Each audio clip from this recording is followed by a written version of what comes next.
أعوذ بالله من الشيطان الرجيم. بسم الله الرحمن الرحيم. وإذ قال إبراهيم رب اجعل هذا بلدا آمنا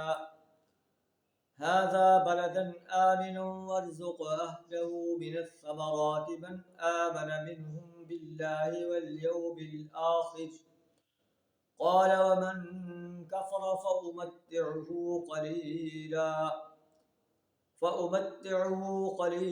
ثم أضطره إلى عذاب النار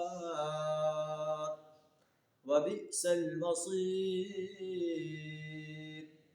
صدق اللہ العظیم.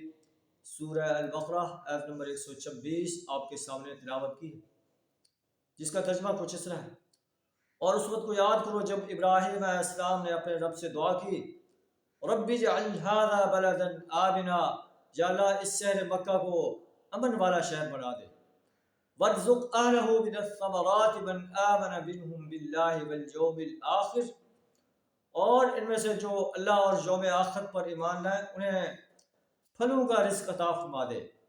اللہ فرماتا ہے ومن کفر، اور جو شخص کفر کرے گا، انکار کرے گا اللہ کی وعدانیت سے، رسول اللہ صلی اللہ علیہ وسلم کی رسالت سے، یوم حساب سے، اسے بھی میں دنیا میں تھوڑا بہت دوں گا، ثم اضطرہ الی عذاب النار، پھر اسے جہنم کے عذاب کی طرف گھسیٹوں گا، وبئس المصیر، اور وہ بہت برا ٹھکانہ ہے۔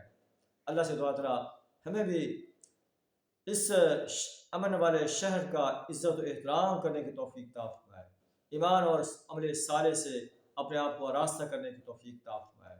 وآخر دعوانا الحمد للہ رب العالمین۔